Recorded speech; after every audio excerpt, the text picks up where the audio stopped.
Hello, this is Dr. Hausinger, and we are going to be going over the ASAM assessment form.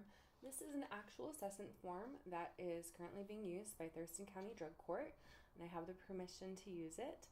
And this is the ASAM assessment that covers 6 different dimensions in order to help us determine what's going on in a client's life. This one is about 17 pages long. An assessment might be anywhere from 10 or 11 to even 30 pages long. And depending on which agency you're with, the forms might change. So sometimes they have the client fill out half of the forms, and then you fill out the rest of it with the client to see about consistency in their responses. But the focus of this is to familiarize you with the different dimensions. Okay.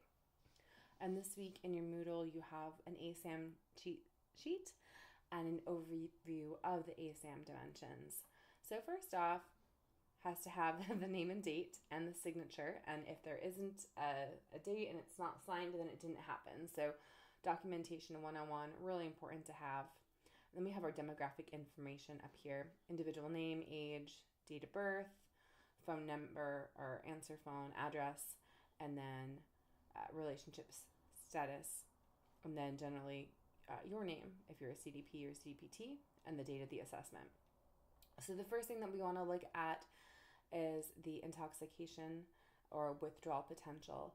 If a client is in front of you and they're intoxicated, they may need to go to the emergency room right away, especially if they're on the nod or appear to be overdosing, or if they're so intoxicated that it would be unethical for them to do the assessment and that they're incoherent and they're not able to do that. So then that would be something that they would need to go either right to their doctor to get a referral to detox or to the ER to get a referral to detox. Okay, so we're looking at the different substances here, and they're in the categories here. So let's look at alcohol because they're all the same here. In general, the categories: alcohol withdrawal must meet all 4 criteria to be considered withdrawal. Okay, so cessation of or reduction in alcohol use that has been heavy and prolonged. 2 or more of the following developing within several hours to a few days after the cessation. And we're looking at a year period too. So have you had these within a year?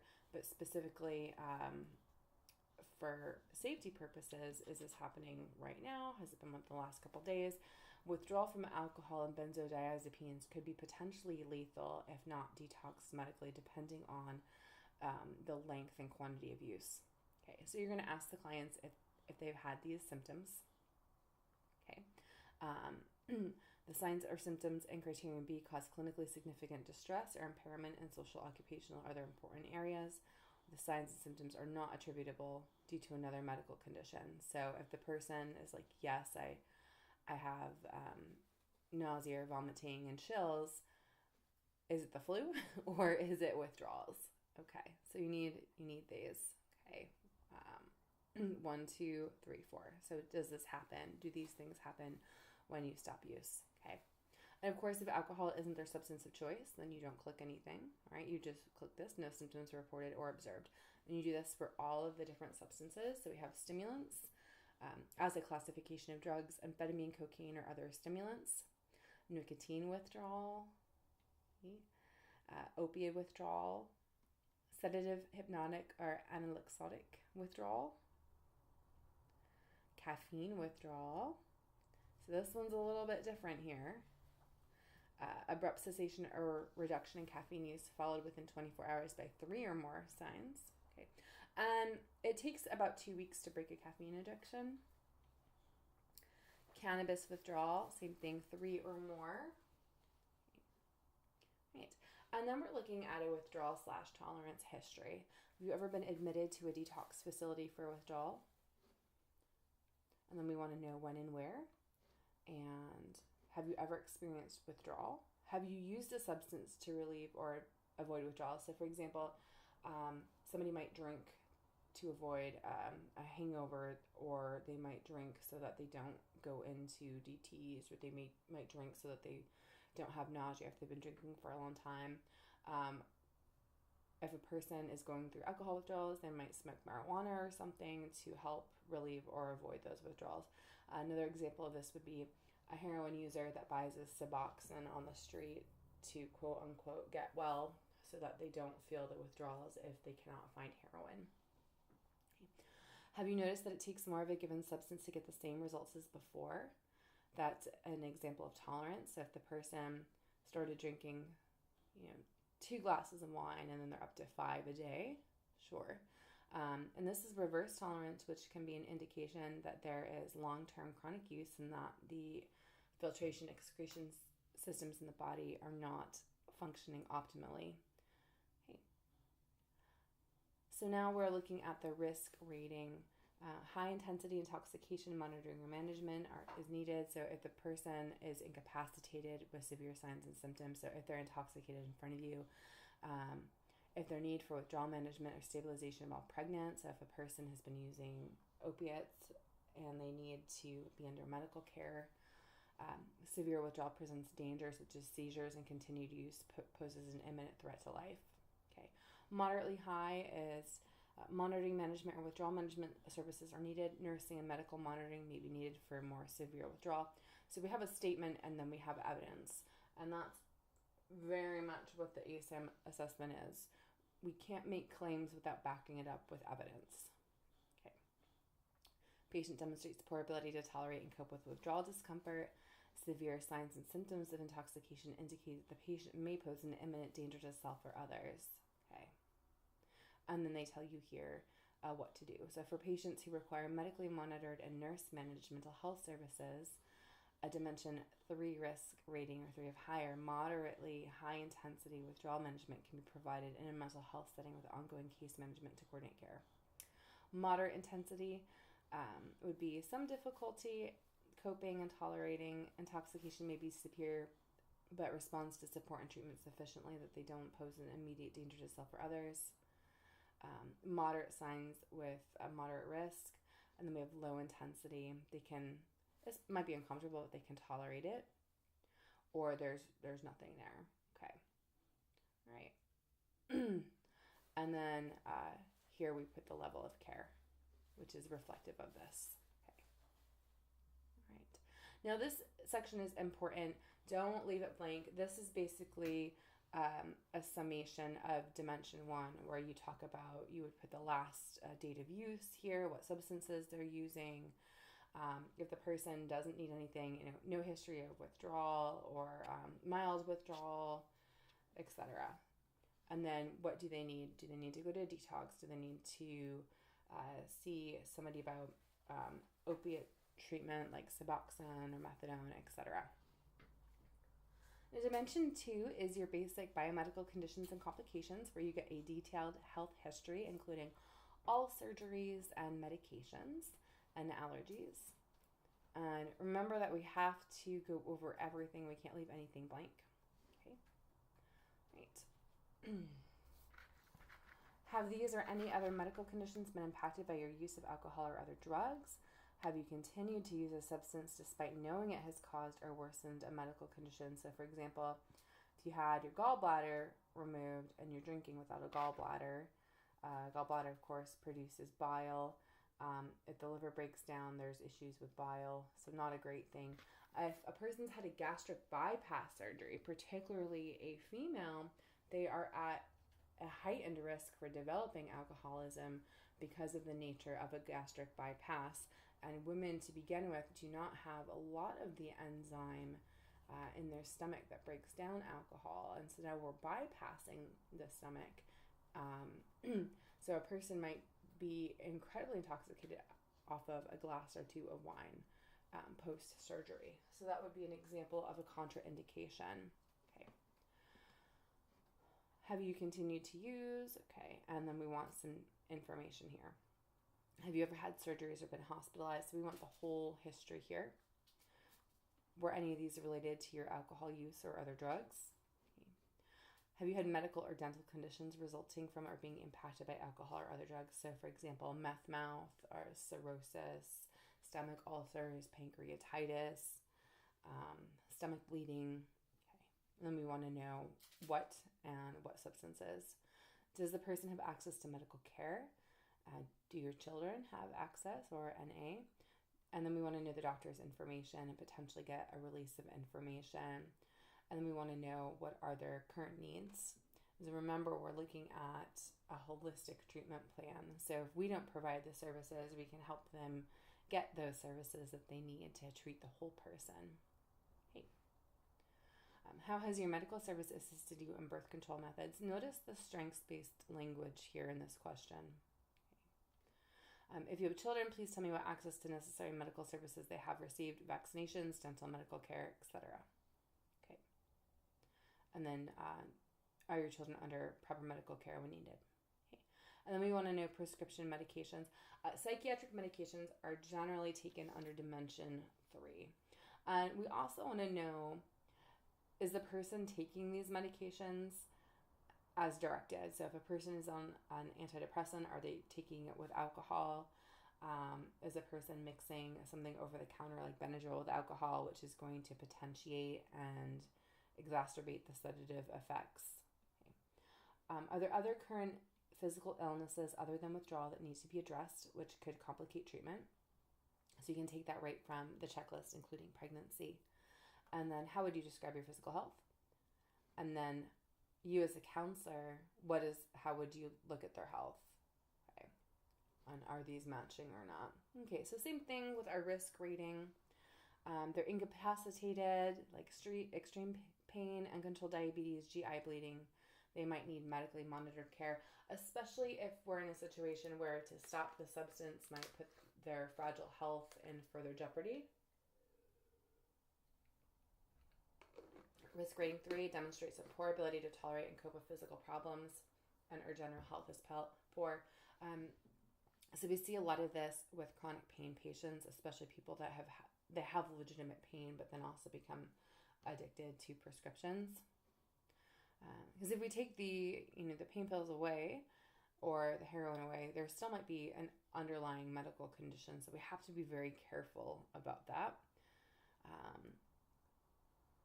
Has a serious medical problem that he or she neglects during outpatient or inpatient, severe medical problems, okay, are present but stable, some difficulty tolerating coping. These problems may interfere with recovery. So look at these dimensions. There might be different options here. Neglects care for serious biomedical problems. Acute non-life-threatening medical signs and symptoms such as acute episodes of chronic distracting pain or signs of malnutrition or electrolyte imbalance are present. Demonstrates adequate ability to cope and tolerate, mild to moderate, fully functioning, or no biomedical. So here we have the levels of care. No, maybe they don't have anything, right? That it doesn't affect the placement decision. To maybe they need to be in a hospital setting because they are late stage and whatever. Okay, right. And in the ASAM manual, and in the materials this week in Moodle, you'll see what the definitions are of these different levels of care. And here we go, we summarize. Okay, so it could look like patient is experiencing symptoms of liver dysfunction. Physician refuses to treat client until client has maintained 3 months of sobriety, and then we'll treat underlying liver problems. Okay, all right, and then what do they need? Okay, Dimension 3, this is probably one of the more difficult dimensions because we get into grief and loss and trauma history. We also talk about cognitive conditions and emotional behavioral, and this is where we look at homicidal ideation, suicidal ideation. We also look at victimization here too. Has anyone ever physically harmed you? So we want to know, is it now? Was it 10 years ago? Is there non-suicidal self-injury? That could look like cutting, carving, burning, eraser burns where people take an eraser and burn into their skin. Okay. Have you received counseling? Yes or no? If yes, what was the outcome? And again, look at the motivational interviewing language built into this. Can you share with me when you were a child or as an adult if anyone has taken advantage of you sexually against your will? That is in contrast to, have you ever been sexually abused? So just look at and notice the language, which is very meticulous and strengths-based here. Okay. So we might have some unresolved issues here, which could help us in treatment planning. Okay. Have you ever been the victim of mental or emotional abuse? Do you have children? Please tell me how your chemical use and criminal behavior have affected your relationship with them. So remember that this is a drug court assessment, so it's tailored to people that are in drug court or have been referred to drug court. So this could look like CPS involvement or loss of custody, etc. Okay. Please tell me if you've ever lost custody. Have your parental rights been terminated? Maybe number of children affected, and then we want to know circumstances. Number 5, what feelings did you experience if you were labeled or felt you were a bad parent due to your chemical and criminal behavior? Describe to me if you've ever felt discriminated against or exploited as a result of your cultural heritage, gender, sexual orientation, physical appearance, or age. This is a fantastic question. Again, very culturally competent. Please tell me when or how your alcoholic drug use behavior caused problems for yourself and or others. Describe the incident and then what substances. Okay. So this could be a variety of things. It could be a DUI, it could be intimacy problems, it could be infidelity, any alcohol-related problem that affected the person's life. And you may have to not necessarily draw this out of the client, but maybe give them some examples. And other people are going to be able to rattle off examples for you. Describe any significant losses that have caused you stress, job loss of family member through illness. Sometimes we see clients that, they've had traumatic experiences. They got a full scholarship to college and a sports scholarship, and then they had a physical injury and lost that, and it was devastating to them. So think outside the box here. Okay, lost opportunities, etc. Tell me about any educational limitations you felt you had that impacted your ability to succeed. Okay. This could be IEPs being held back, learning disabilities. Okay. Are you currently experiencing any of the following? Okay. And generally we're looking at this independent of substance use. Is this because if someone's drinking, they're probably going to feel depressed. But we want to look at underlying mental health here. What are your current thoughts about suicide? Again, another great MI worded questions here. Okay. I also want to point out that it's perfectly normal for people to grapple with and think about their mortality, and people can be suicidal without actually wanting to take their life. So people can think about suicide. Do we have intent? Do we have means? Those are the things that we're going to look at. So you may need to clarify this for clients, because they're going to be like, well, I'm not suicidal, but sometimes I think about driving my car off the cliff. That's actually a psychological phenomenon. The French have a word for it, a phrase for it. It's called l'appel du vide, the call of the void, where it's a brief momentary, what would happen if I ran into this train right now? We're not going to do it. It's just more of an existential thought. So we want to be able to differentiate between that. Okay. Is there a history of suicide or suicide attempts in your family? This is really important because statistics tell us that suicide does run in families. If a parent has completed suicide, then a child is much more likely to complete suicide. If one sibling in the family has completed suicide, other siblings are much more likely to attempt and complete suicide as well. Okay. If yes, tell me how this has affected you or those you care for. Have you ever attempted? If yes, how and when? Do you currently have a plan to harm yourself? If yes, what is your plan? And again, another great MI question, which is helping us to develop discrepancy. Have you considered the effect such action may have on those you leave behind? Okay. And then we assess our risk: low, moderate, high, imminent danger. Okay. And we might need to refer or immediately have the person brought to the hospital, or call the police if we need to do a commitment or bring them to the psych hospital. Okay. And did we self-harm prevention contract initiated? This can be a helpful tool, and there are different examples of it, especially for adolescents and special populations. Things that a person can do if they feel like self-harming. It generally has a list of crisis numbers, a list of safe people that they can call, breathing exercises, potentially activities that they can engage in to distract themselves. Okay. Describe to me any thoughts you may have had about hurting others. Do you have any history of combative, violent, and or assaultive behavior? And this would be including if a person is intoxicated and they get into bar fights, etc. Have you ever driven a motor vehicle after consuming alcohol or any other mind or mood altering substance? How many times have you done it? We're generally, again, looking within the past year, and assessment's only good for 12 months, and then we need to do a reassessment. Okay. How many times have you done it? How often do you do it? Again, within the past year. Does it concern you? Okay. Does it ever result in DUI charges? Okay.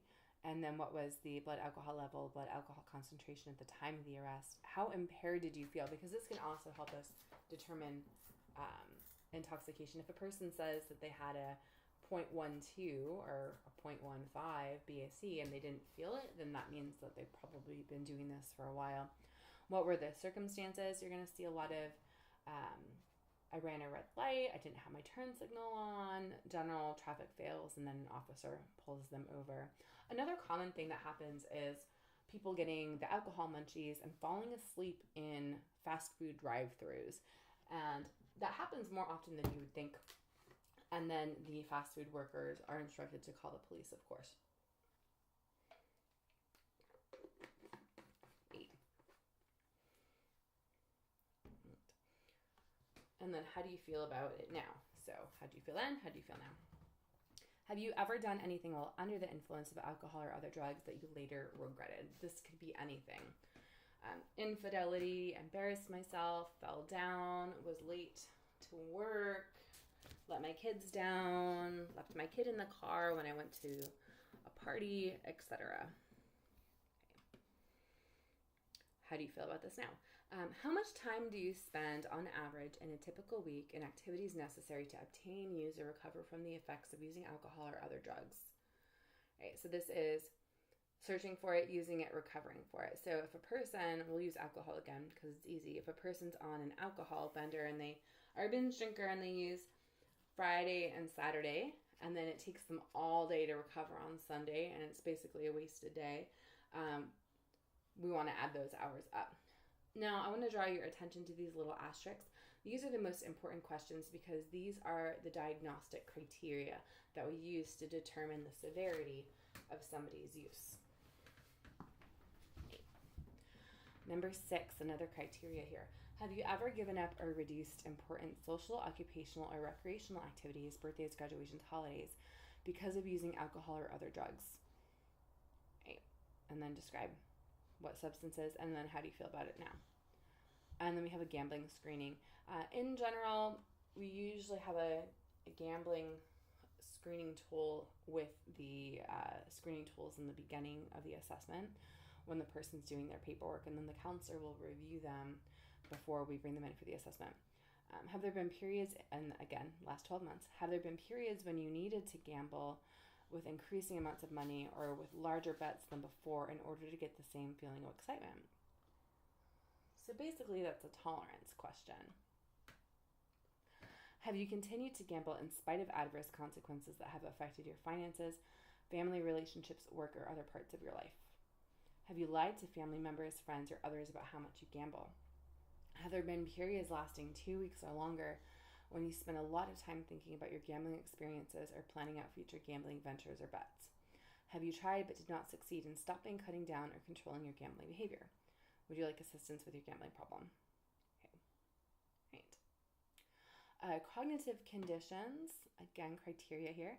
Have you continued to use alcohol or other drugs despite having identified problems that were caused or made worse because of that use? So, for example, depression and drinking. Okay. All right. Have you ever been diagnosed with a cognitive disorder, ADD, ADHD, dyslexia, learning disability, etc.? Do you have difficulty understanding written materials in English? Have you received assistance with it, etc.? Do you need help to understand written or verbal information? What kind of help do you need? And then we have a list of mental health conditions and complications. And this is important. Have you had a significant period that was not a direct result of drug or alcohol use where you experienced the following? And then we have our list here. Anxiety, nervousness, inability to comprehend, eating disorders, grief or loss, depression, anorexia, auditory, this is hallucinations, sleep disturbances, phobias, paranoia, delusions, bulimia, visual hallucinations, there we go, hostility, violence, loss of appetite. Okay, so some of these could look like symptoms of drug-induced psychosis or drug use. For example, it's pretty common for people using methamphetamine to have hallucinations. So that's why we want to specify that it was not a direct result of drug or alcohol use to see if there's an underlying condition. And then we want, just like we had a health history, mental health illness history in the family. Have you ever been diagnosed? Okay. Have you historically or are you currently receiving mental health counseling? And we want to know who, and then we might need a release of information to coordinate care. Are you currently or have you ever used prescribed medications for mental health purposes? And then we want to know. Are you taking any drugs, illicit or licit, for mental health purposes that are not prescribed to you? For example, maybe a person has been getting Xanax from someone because they have anxiety, but it hasn't been diagnosed. Okay. And then we want to know, how would the client describe their current mental health? How would we look at their mental health? And then our observation of their ability to perform daily living skills. So that would be like hygiene. Are they appropriately dressed for the weather? Is it 90 degrees and they're wearing a snow parka? That type of thing. Okay. Right. And then if the person had a DUI, then we're looking at this. If a person's coming in for a DUI assessment, we generally want to have all of the information available to us before the assessment so that we can review it, because we won't be able to complete the assessment without it. So this might look like the officer's incident report, the police report, if they've been to court already, the judge's report, and then the BAC, BAL, and we might also require a driving abstract as well. Okay, so if they got a DUI and their BAC was 0.26, which does happen, that shows a lot of high tolerance in consumption. For people that don't drink, they wouldn't be even able to walk to the car and put the key in the ignition and even know where they were. So for people that have been drinking for a long time, they're probably used to doing things that a less heavy drinker, somebody that doesn't drink problematically, wouldn't be able to do, because they'd be completely incapacitated. And then we want to compare that to the self-reported use. So if a person says, I only had 2 drinks and their BAC was twice the legal limit, I want to know what they were using and how much. And the other part here is we also compare it with the results of the UA. So when a person comes in for an assessment, we do the screening and assessment tools, we do the assessment form, which we're going over right now, and then we do a UA. And a lot of people are dishonest, or they're honest about one substance and then they're dishonest about another substance. For example, it's not uncommon for someone to admit to drinking, but then they don't talk about cocaine, but then it shows up in their system. And false positives don't happen that often, and then you'll get a lot of interesting stories. Well, there's cocaine on dollar bills. They've proved it, so I must have touched it or something. So, and sometimes the stories are really outlandish. So we want to, are they telling us something that doesn't quite match up? I haven't been drinking and the BAC is really high. Like, well, if you don't drink regularly, you would probably have fallen asleep. Okay. What is the likelihood of the repeat offense? How many DUIs have they had? I once had somebody come to me for their 4th DUI, and they said, I really don't drink and drive very often. In my whole life, I've only driven drunk about 10 times. And I've only been caught 4 times. So those are pretty good odds. And I looked at this person and I said, no. I said, okay. I think, of course, we did a shrink space, but this person didn't see their drinking as a problem at all. And their BAC was very high, which indicated tolerance. Okay. Right. So I put that person as a high risk. Okay. What is the likelihood of significant risk to self or others if the repeat offense occurs? So in a situation like that, where the person doesn't see that it has a problem, they're thinking they're doing really good because they drive drunk all the time and they've only been caught 4 times, they're putting a lot of people at risk and they're not even considering that. So that would be high. And then what is the likelihood of repeat offense in the immediate future? We'd be looking at the use history as well. Is this person able to stop? Are they binge drinking? What does the pattern look like?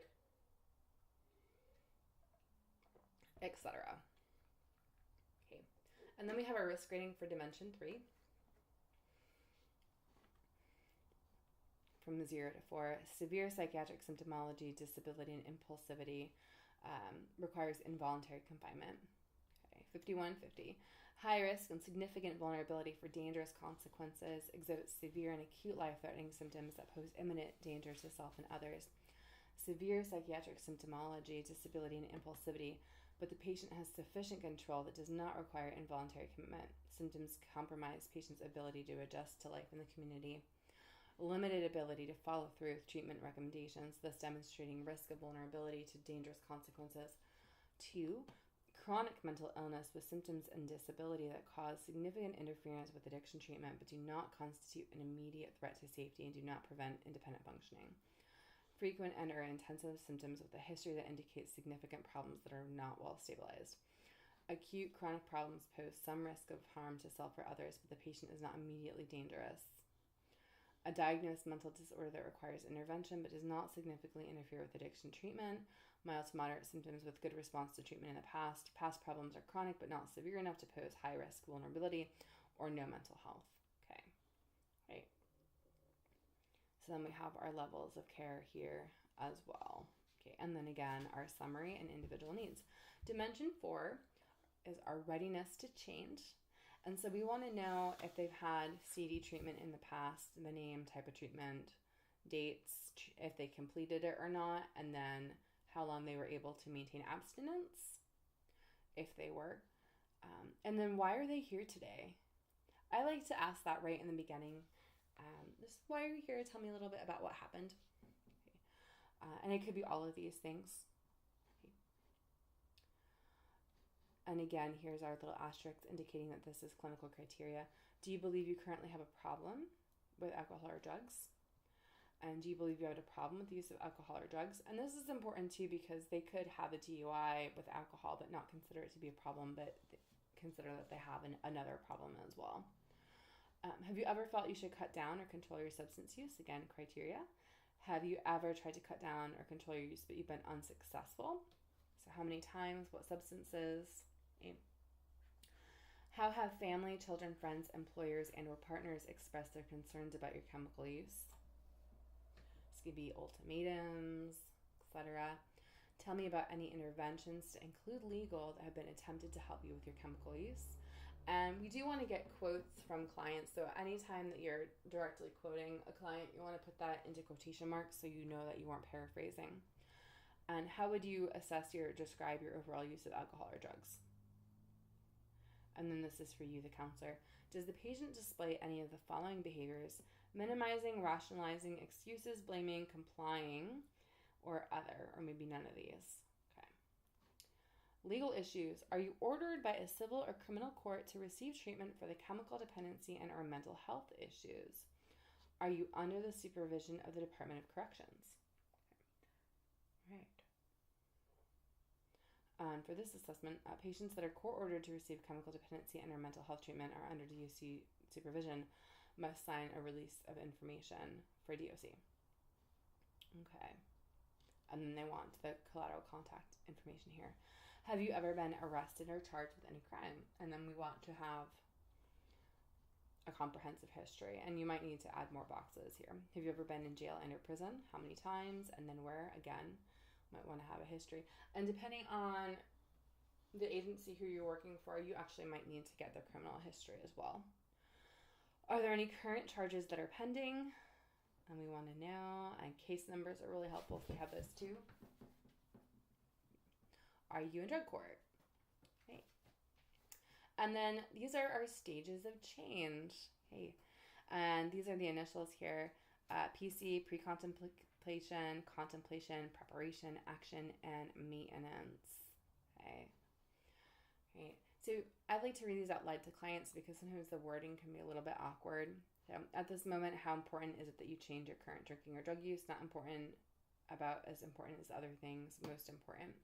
And then you basically take the average of these And this is a great question. Are you feeling pressured to enter this treatment program? And if yes, by whom? And again, here we have our risk rating. And each one's a little bit different depending on the dimension. 4B, unable to follow through with treatment recommendations resulting in imminent danger to self or others, an immediate intervention is required. Unable to function independently and to engage in self-care, unable to follow through or has little or no awareness of substance use problems or mental disorders and associated negative consequences, knows very little about addiction and mental disorder and sees no connection between personal suffering and substance use or mental illness, not willing to explore change regarding substance use or mental illness as evidenced by blank, is in denial regarding substances or use of mental health disorder and its implications, blames others for problems and rejects treatment, is not in imminent danger and is able to care for herself. 3, exhibits inconsistent follow-through, shows minimal awareness of substance use, mental disorder, and need for treatment, appears unaware of need to change, unwilling or only partially able to follow through with treatment recommendations, or reluctant to agree to treatment for substance use or mental health problems, able to articulate negative consequences of substances use or mental health problems, but has low commitment to change. Low readiness to change, passively involved, as evidenced by, for example, maybe the person is financially compliant and they're paying for treatment, but they're actually not showing up to treatment. Variably compliant with attendance at outpatient treatment sessions, or 1, willing to enter treatment and explore strategies for changing substance, willing to explore the need for treatment, willing to change substance use, willing to engage. Okay. And then our level of care and our summary. Dimension 5, most of the time you will see the use history in Dimension 5. Sometimes it is in Dimension 1. We do want to go back to Dimension 1. We want to, after we do the assessment, look at the entire assessment as a whole unit and see if there's any discrepancies and maybe draw those out.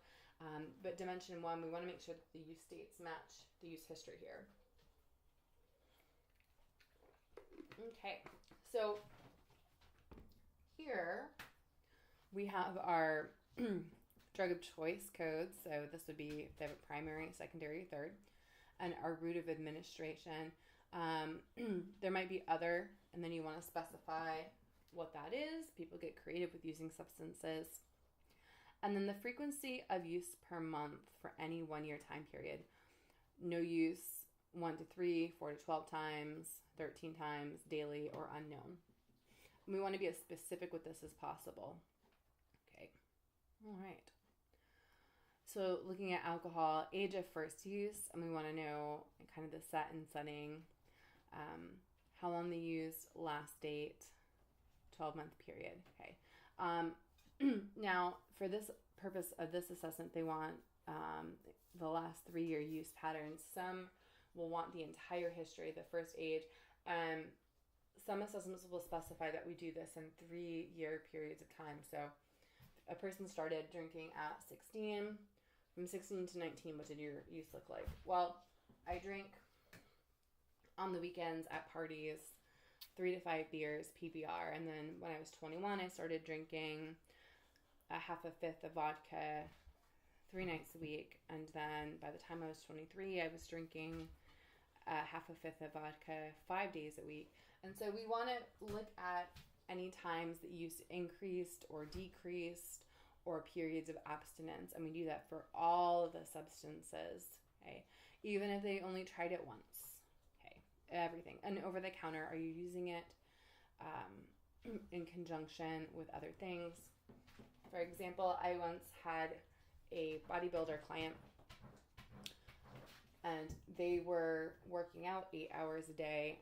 And in addition to using cocaine and methamphetamine, they were drinking a pot of coffee a day, taking bodybuilding supplements, which had about 650 milligrams of caffeine in it a day, as well as going to 7-Eleven and drinking a 64-ounce Big Gulp Slurpee. And the concern was that this person could potentially have a heart attack because of the immense stress that they were putting on their cardiovascular system. Okay. So we want to look at the entire picture here. Okay, so we do that for every substance, and then we look at the relapse history. And again, we have our criteria. Have you ever attempted to discontinue your use of alcohol? What's the longest you've abstained? Have you ever attempted to discontinue your use of drugs? Okay, what motivated you? Did you resume using? And what did it lead you to resume? How did it make you feel? Some people say it makes me feel awful. I feel like a piece of shit. Or I felt really good. Whatever it might be. Have you experienced cravings to use drugs or alcohol? Again, criteria. Yes or no. And which substance? If yes, what thoughts or events that evoke cravings? Oh, it's summertime and I love having beer when I barbecue or mow the lawn, etc. What is the CDP assessment of the patient's ability to attain and maintain abstinence? Unknown, good, moderate, poor. What is the CDP's assessment of the risk for relapse? Assessment of the patient's potential for continued use. And then we have our risk rating here again. No skills to arrest, meaning stop, the addictive and or mental health disorder or prevent relapse to substance abuse. Continued addictive behavior and psychiatric disorder place the patient and others in imminent danger. Repeated treatment episodes have had little positive effect on the patient's functioning. No skills to cope with an interrupt addiction. Little recognition and understanding of substance use and or mental illness relapse issues, and has poor skills to cope with and interrupt addiction. Impaired recognition and understanding of substance use and or mental illness relapse issues, but is able to manage with prompting. Minimum relapse potential with some vulnerability. Fair self-management and relapse prevention skills. No potential for further substance use and low relapse. Okay. All right. So we wouldn't want risk rating 4 at early intervention. That wouldn't make sense. So these should inform each other. And then again, we have our summary. And then our last dimension here is dimension 6, the recovery environment. What jobs have you held in the last year? What's your primary occupation? Last time full employment. If you're unemployed, why? Which one was your major or largest source of support during the past month? None, job, spouse or partner, family or friends, unemployment, public assistance to include food stamps, SSI, prostitution, illegal activity, selling or distributing or manufacturing drugs, gambling, or other. Criteria. Which of the following employment problems have you ever experienced due to alcohol or drug use? Late for work, diminished productivity, absenteeism, quit, fired, used at work, or none. And then we want to know again the substances. Do you currently identify with any organized religion? If yes, which? Were you raised in an organized religion? Do you consider yourself to be a spiritual person? And if yes, in what ways? Do you identify yourself with any particular cultural, ethnic background or community? If yes, document the details. Is there a particular form of support from this community you can use for your recovery? If yes, document. What are cultural considerations, barriers to treatment or recovery? Are there barriers to accessing treatment? For example, housing or transportation, okay, or lack of employment, or how are they going to be able to pay for treatment if they need to? Have you ever been involved with a self-help support group? Type of group? Is it past? Is it current? Etc. How do you feel about your involvement, and are you willing to attend self-help support groups now? Okay. And then we want to look at family support. So is there a family history of chemical dependency? Yes or no comments. Is your family supportive of abstinence? Are your friends supportive of abstinence? Spouse or partner supportive of abstinence? Are your living arrangements supportive? So for example, is the person, do they have an alcohol problem? And are they living on top of a bar? Are they living with other people that are using and don't want to discontinue their use? Okay. Do they have funds for basic needs? Are there employment opportunities? Do they have a safe environment in the home or neighborhood? And describe how it might be unsafe to return to your previous home. I'm so sorry. My parrot is attacking my dog right now during this lecture. Okay. So this is really, really important. One of the things that we're looking at here is looking at things that can help us with treatment goals and planning. And we want to prioritize these things. Okay. And then we have our risk rating. Environment is not supportive and is actively hostile to recovery and to safe mental health environment, posing an immediate threat to the patient's safety and well-being. Environment is not supportive and is chronically toxic and hostile to addiction recovery, unable to cope with the negative effects of the recovery environment. 3, environment is not supportive of addiction recovery and or good mental health, and the patient finds coping difficult even with clinical structure. So this is important. Environment is not supportive of addiction recovery and or good mental health, but with clinical structure, the patient is able to cope most of the time. 1, has a passive support environment, and that means that they're not necessarily supportive or unsupportive, kind of ambivalent or not active. Significant others are not interested in supporting addiction recovery and or improved mental health environment, but patient is not too distracted by the situation and is able to cope. Or 0, has a supportive environment. Okay. And then again, we want to summarize this. This is where we go back through the assessment and double check everything. And we look at the primary 3 substances. Remember that polydrug use was taken out of the DSM-5. So in order to have a mild disorder, we do 2 to 3 criteria. Moderate is 4 to 5, and severe is 6 or more. So maybe the person is just using alcohol. And again, this is for the past 12 years.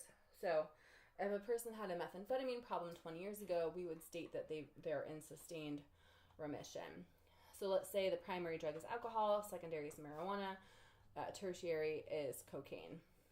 And then we have to write underneath here each one and why we are saying that they meet the criteria. Okay. Substance taken in larger amounts over a longer period of time. So we might have the BAC here. Maybe they started off with 1 gram or up to 3 grams of whatever substance they're using. Persistent desire to cut down or regulate substance use and may report multiple unsuccessful efforts to decrease or discontinue use, as evidenced by a great deal of time spent obtaining the substance, using the substance, or recovering from its effects, as evidenced by an intense desire or urge for the substance that may occur at any time, but is more likely when in an environment where the substance previously was obtained. Right, so this is a craving. Recurrent substance use resulting in a failure to fulfill major role obligations at work, school, or home. Okay. Continued substance use despite having persistent or recurrent social or interpersonal problems caused or exacerbated by the effects of substance. So recurrent, meaning more than once. Okay. Continued substance use despite having persistent or recurrent social or interpersonal problems or exacerbated by the effects of the substance. Important social, occupational, or recreational activities may be given up or reduced.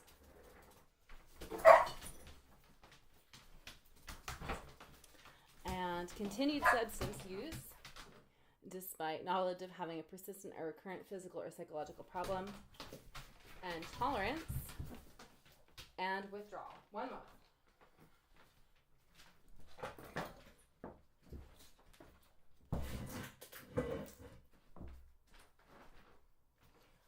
Apologies, that got very tense.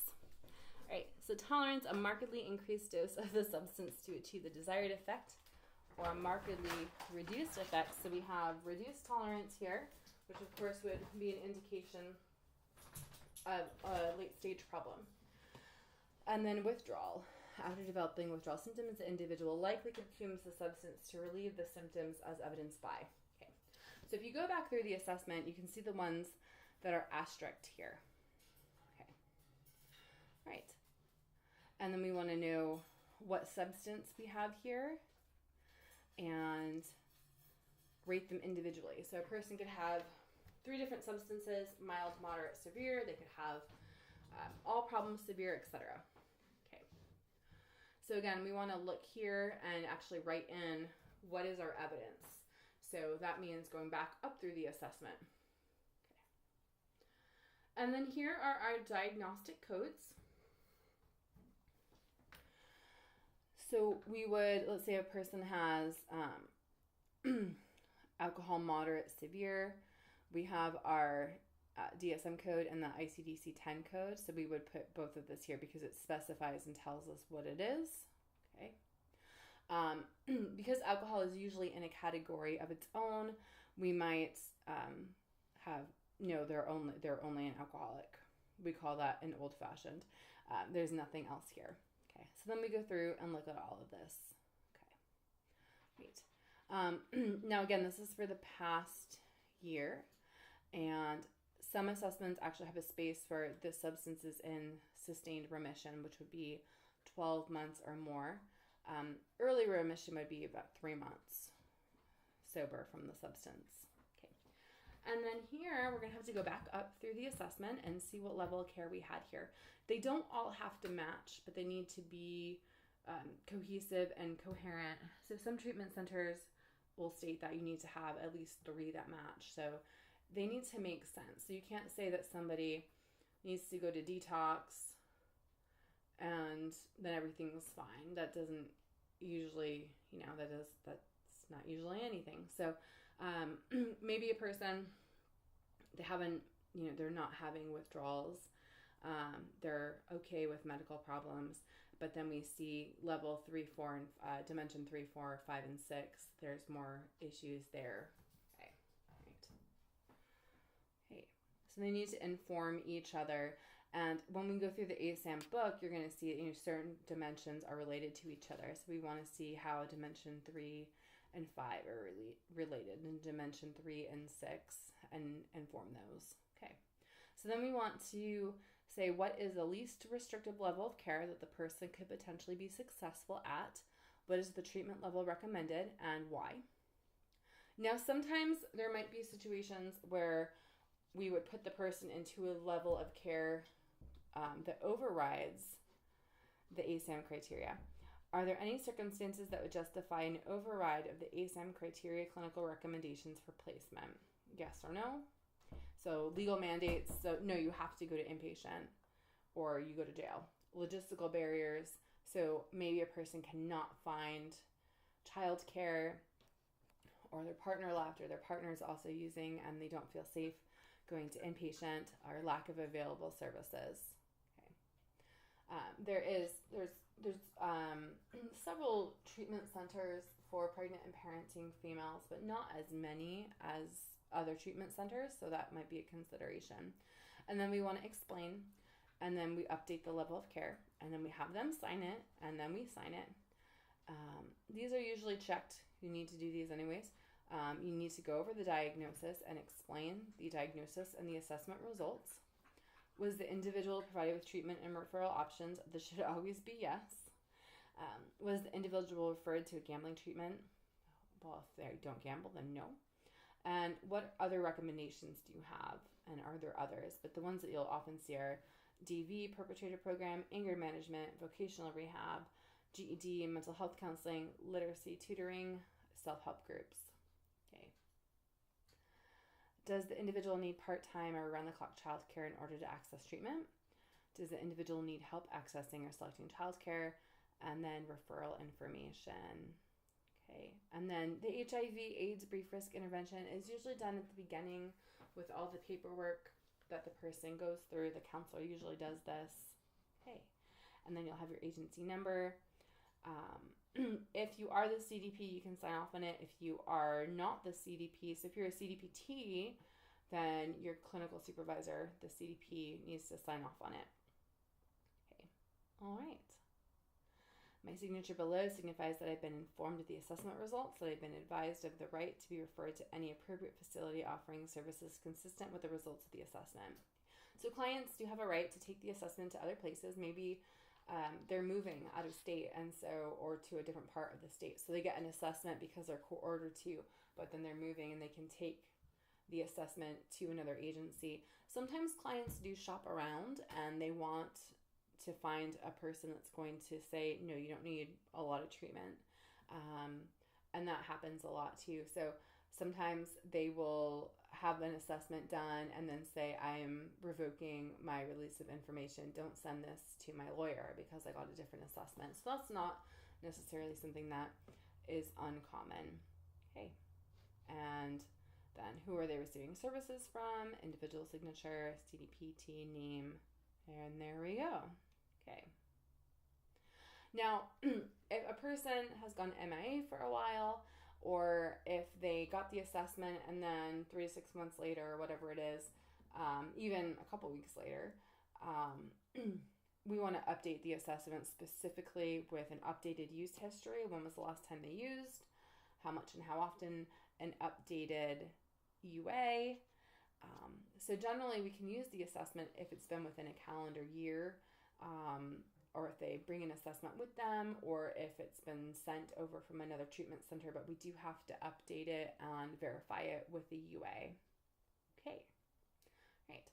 So I find it helpful before you do these last 2 pages to go back over the whole assessment and see if there are any discrepancies. Usually we do the assessment within 2 to 3 hours and then have it all typed up and ready to go and have the client sign it right then and there. There are cases where the person might be incapacitated, or they're unable to, or they're distracted, or it takes longer than 3 hours. And so sometimes also if they're late to the appointment and they haven't done the pre-paperwork for the assessment, sometimes we need to schedule 2 appointments for the assessment. Okay, all right. Please let me know if you have any questions. I apologize by the zoological distractions. Always interesting. And this is your basic ASAM assessment. There are some variations. Again, this is specifically for drug court, so the questions are slanted for that population, and adolescent assessments are going to be culturally competent for adolescents. All right.